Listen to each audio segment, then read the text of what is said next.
एक कवि ने बड़ा सुंदर सा छंद कवित्व लिखा, बोले प्रभु प्यारे प्रिय कोमल तुम्हारे अंग, असुर ने मारे मम नाम एक गाने में, गिर से गिरायो हाय जल में डुबायो, अग्नि में सतायो कभी राखी नहीं सताने में, उर से लिपटाएं कहें प्रभु बार बार, बेटा क्षमा करो मुझे देर भई आने में, पुत्र क्षमा करो मुझे देर भई आने में, बेटा मुझे आने में देरी हो गई है।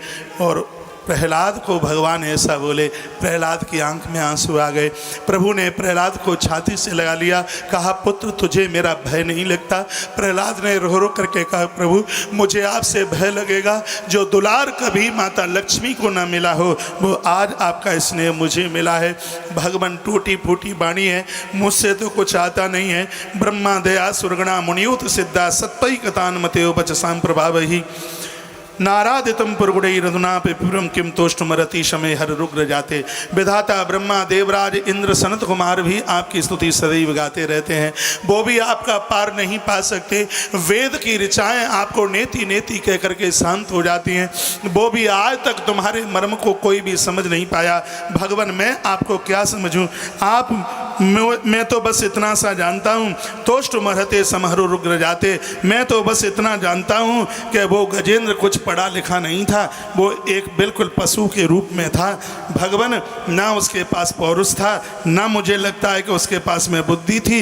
मन्ये धनान भिजन रूप तपात्रो स्रोत तेज प्रभाव बल पौरुष बुद्धि योगा, नाराधनाय भवंत परस्य पुंसो भक्ता तुतोस भगवान गजयूत पाया। भगवान एक डूबते हुए हाथी को आपने उबार दिया। देवसी नारद गुरुजी के मुख से मैंने डूबते हुए हाथी की कथा अपने माँ के उदर में सुनी। मैंने उसी समय समझ लिया कि एक पशु के रूप में जन्म लेने वाला हाथी जो आपका आह्वान करता है, आप उलाहने पहर दौड़ करके उसको कंठ लगा लेते हो। भगवान मैंने सुना है कि उस हाथी ने जिस समय अपने प्राणों को छोड़ा, उसको आप अपने गरुड़ पर बिठा करके अपने धाम के लिए लेकर के गए। भगवान जिस प्रकार से गज यूथ पाया, हथनियों के यूथ का जो मालिक था वो गजेंद्र, उसके ऊपर आपने कृपा कर दी, उसके ऊपर आप रीझ गए। मेरे पास धन नहीं है, बाप की संपत्ति को मैं अपनी संपत्ति नहीं मानता, क्योंकि भगवान ये अन्याय और अपराध की दौलत है, मैं इसको कभी स्वीकार भी नहीं करूंगा। इसलिए मैं अपने आप को निर्धन मानता हूँ। धनाभिजन रूप तपा, मेरे पास में न धन है न मेरे पास में रूप है, क्योंकि दैत्य कुल में मेरा जन्म हुआ है। और भगवान आप जानते ही हैं कि निशाचरों के यहाँ जन्मे हुए कितने रूपवान हो सकते हैं।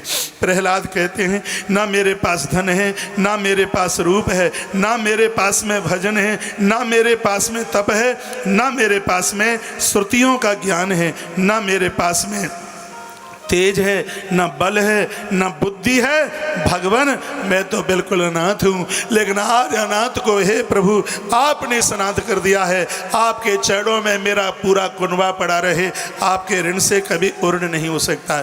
मनुष्य जीवन लेना प्रभु बिल्कुल निरर्थक है, बिल्कुल धिक्कार है। वो चाहे कितना भी बड़ा वेद पाठी ज्ञानी ब्राह्मण हो, उस ब्राह्मण से तो बढ़िया वो स्वपच है जो सुबह जगते और रात को सोते समय आपका नाम ले लेता है। यहाँ बहुत बड़ी संख्या ब्राह्मणों की बैठी है, बुरा मत मानिए, मैं वही कहूँगा जो इस पन्ने में लिखा है। यहाँ प्रहलाद जी 12 भागवत में से प्रहलाद अद्भुत हैं।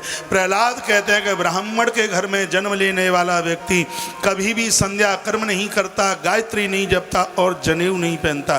प्रहलाद जी कहते हैं कि श्रुति वेद को छोड़कर इधर उधर वह भटकता है, सुबह शाम कभी भी श्रीमन नारायण हरि का नाम नहीं लेता।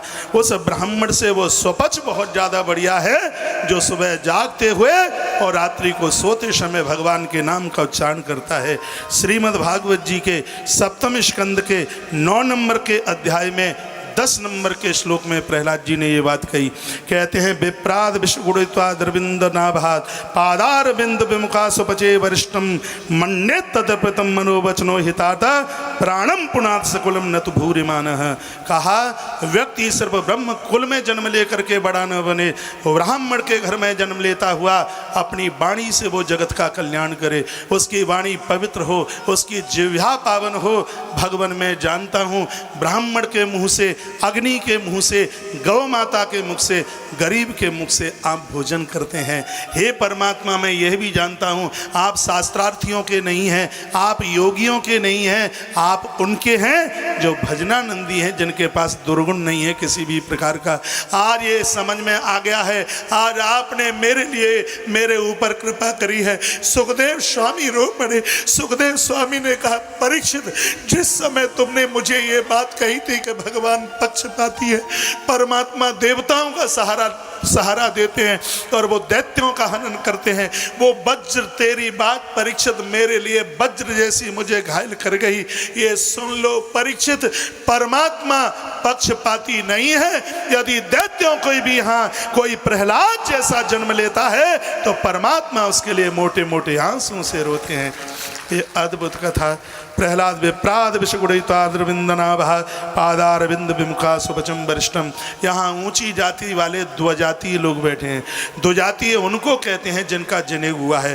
द्विजातीय में ब्राह्मण, क्षत्रिय और वैश्य, ये तीनों जातियाँ आती हैं। प्रहलाद कहते हैं कि द्विजातीय बनकर ऊंची जाति में जन्म लेकर यदि तुम भगवान के नहीं बनते, विषैले हो, विषयी हो, कभी भगवान का भजन नहीं करते, देवी देवताओं की निंदा करते हो, कभी उनके नाम का प्रचार नहीं करते, तो प्रहलाद ने कहा भगवान ये आपका ही महावाक्य है। आप कहते हैं कि मुझे द्विजातीय प्रिय नहीं, फिर तो मुझे वो सुपच ज़्यादा प्रिय है जो सुबह और शाम जागते समय मेरा नाम लेता है।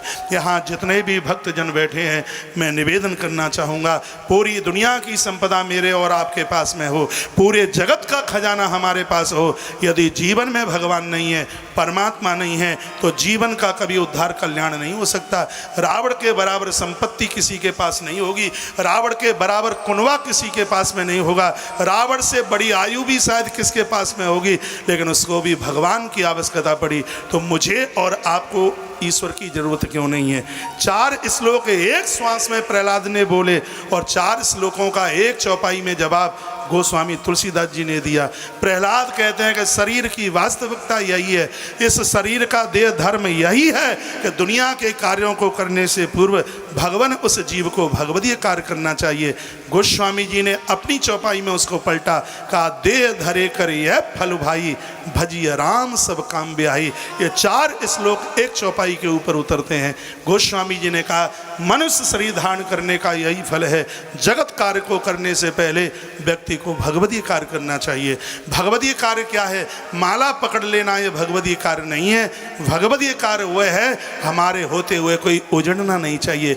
धिक्कार हमारे लिए है हमारी वजह से कोई गांव छोड़ करके चला जाए, हमारी वजह से कोई कुल छोड़ के चला जाए, हमारी वजह से कोई गली मोहल्ला छोड़ करके चला जाए। हमें चाहिए कि हम लोगों को वसाएं, ऐसा नहीं है कि हम लोगों को उजाड़ दें।